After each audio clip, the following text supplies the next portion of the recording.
Alors, du point de vue de la psychologie sociale, faire débattre les élèves peut présenter 3 bénéfices potentiels. Le premier est lié au changement d'attitude chez les élèves. Les expériences déjà anciennes de Kurt Lewin ont montré, par exemple, que le débat en petits groupes amenait les individus à changer d'attitude, c'est-à-dire à adopter finalement un ensemble de prédispositions à agir envers des objets, comme ça peut être les préjugés racistes ou les préjugés sexistes, et permettait davantage que l'écoute passive de modifier ses attitudes. Le deuxième bénéfice est lié à la construction de connaissances. Et là, si on s'appuie sur les travaux de l'école de Genève, le postulat est que les élèves apprennent dans l'interaction sociale, apprennent notamment à travers le conflit socio-cognitif, qui est le fait que les élèves puissent argumenter leurs points de vue qui peuvent être opposés. Et ceci, ça amène une réorganisation des connaissances, donc bénéfice pour la résolution de problèmes et pour la construction de connaissances. Enfin, le dernier bénéfice, du point de vue de la psychologie sociale, est lié à des compétences psychosociales, et notamment à l'intelligence émotionnelle, qui peut être développée par le débat chez les élèves. Alors, c'est quoi l'intelligence émotionnelle? C'est la capacité à reconnaître les émotions des autres, apprendre aussi à les décrypter, à savoir pourquoi les autres ont telles émotions, et à pouvoir aussi réguler, à s'adapter à ces émotions, à pouvoir réguler ses propres émotions. Alors, de mon point de vue de professeur documentaliste, les bénéfices du débat entre pairs, c'est que justement, ils sont entre pairs et c'est moins impressionnant que de débattre avec un adulte. Et ce qui est intéressant aussi d'aborder le débat entre pairs, c'est que ça permet de travailler l'oral du DNB et aussi le grand oral et le chef-d'œuvre, parce que ça va leur permettre de parler en public. Ça, c'est pas anodin pour eux, mais surtout, ça va leur permettre de préparer la deuxième partie de l'oral, puisque la première partie, en fin de compte, c'est un monologue. Hein. Ils présentent des informations, etc. Mais la seconde partie, elle est plus complexe, puisqu'ils doivent répondre à des questions, ils doivent rebondir, comment dire, apporter leur point de vue de manière construite et logique. Et là, l'exercice du débat, c'est parfait, en fin de compte, pour s'entraîner à ça.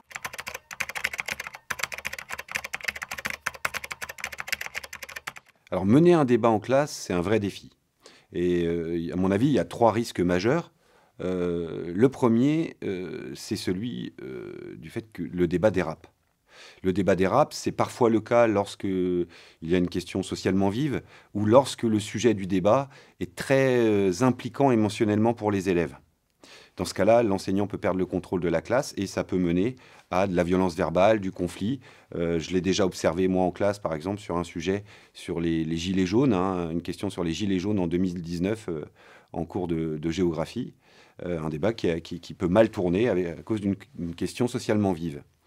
Ensuite, un deuxième risque, c'est que le débat s'enlise et que le débat patine parce que les élèves n'ont pas les connaissances suffisantes sur le sujet pour pouvoir débattre.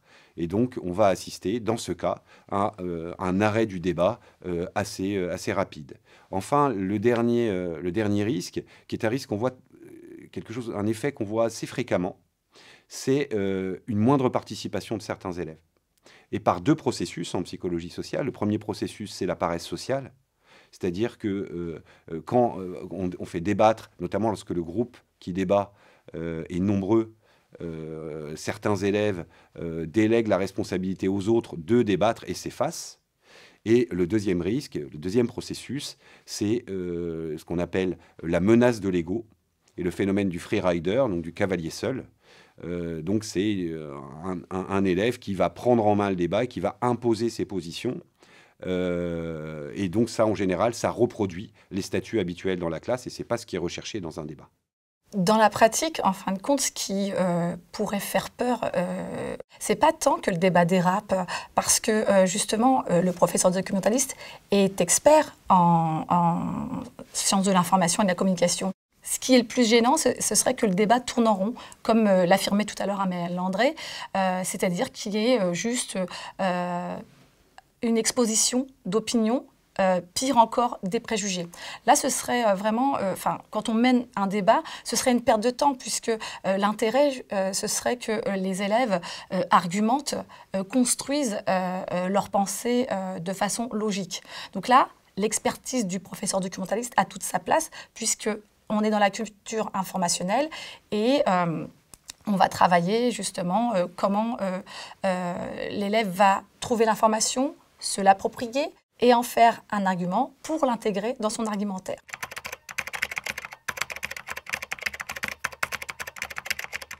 Alors, quelques préconisations d'abord. Bien clarifier les règles du débat, par exemple les règles de prise de parole. Aussi, bien connaître le sujet du débat, parce qu'on va être parfois amené à réguler l'activité de débat des élèves, et puis anticiper aussi des stratégies de désamorçage de conflits, par exemple des stratégies de distanciation en faisant appel à d'autres contextes ou d'autres périodes. Voilà, ça, ce sont les préconisations. Mais au-delà de ces préconisations, ce qui est important, c'est qu'il n'y a pas une bonne méthode pour mener un débat, parce qu'il y a un ensemble de leviers, mais ces leviers sont à manipuler, à réguler au regard d'un ensemble d'éléments, comme les caractéristiques des élèves. Un débat ne va pas être de même nature entre des élèves de 6e, de terminale, de l'expérience qu'ils ont du débat, mais également de la temporalité et des éléments d'apprentissage ou de programme travaillé. Donc, ces leviers à manipuler, qu'on pourrait appeler des variables didactiques ou pédagogiques du débat, je vais en donner 3. Il y en a plus, mais la première, il me semble que c'est la constitution du groupe. Est-ce qu'on débat en grand groupe, la classe entière, ou est-ce qu'on débat en petits groupes? Bon, la classe entière, pour démarrer, ça permet de mettre en place les routines et les règles du débat, mais effectivement, il y a certains élèves qui vont se sentir un peu effacés, ou qui vont être un peu effacés parce qu'il y a beaucoup de monde. Et comment on constitue les petits groupes aussi? Est-ce qu'on constitue des groupes affinitaires ou des groupes imposés? Des groupes affinitaires, par exemple, peuvent être intéressants quand le climat de classe est difficile, parce que au départ, les élèves vont devoir avoir confiance pour débattre, mais ensuite, on pourra proposer des groupes imposés, par exemple. Donc ça, c'est un premier levier sur lequel on va pouvoir agir. Le deuxième levier, ou la deuxième variable, c'est la nature de la question ou du sujet posé aux élèves. Les sujets sensibles sont parfois difficiles à appréhender. Donc peut-être qu'il s'agit davantage de démarrer par des sujets plus neutres pour habituer les élèves à débattre, pour ensuite, une fois que cette expérience est acquise, s'engager dans des sujets plus impliquants émotionnellement. Enfin, la dernière variable à prendre en compte, c'est la nature et la difficulté des ressources en amont du débat qu'on va fournir aux élèves. On peut aussi bien fournir des arguments déjà préparés, pour des élèves qui n'ont jamais débattu, ce qui va les aider à construire des compétences argumentatives. Et ensuite, complexifier progressivement les ressources en passant par des clips vidéo dans lesquels ils vont devoir choisir des informations et des arguments, des textes supports, voire des ouvrages qu'on peut mettre à disposition. Alors, le premier conseil, c'est que l'on doit se faire confiance, car nous sommes les experts en sciences de l'information et de la communication. Donc, dans le débat, on a beaucoup à apporter. On l'a dit tout à l'heure, du point de vue de la culture informationnelle, du point de vue des savoirs info documentaires. Et aussi, le professeur documentaliste est un architecte de la communication. C'est-à-dire qu'il va travailler tout ce qui est sur la forme du débat, sur la construction du débat. Donc voilà pour le premier conseil. Ensuite, plus concrètement, Amaëlle André en a parlé tout à l'heure, mais pour aborder le débat, pour l'avoir testé, je commencerai d'abord par un exercice plus guidé, tel que le jeu de rôle, où on présente des fiches types, où ils doivent jouer un rôle, avec des arguments à chercher, avec des mots-clés aussi, des exemples qu'ils doivent réutiliser. Et ça, c'est important de bien prendre le temps de travailler tous ces rouages du débat, parce que, en fait, les élèves, ils ne savent pas débattre.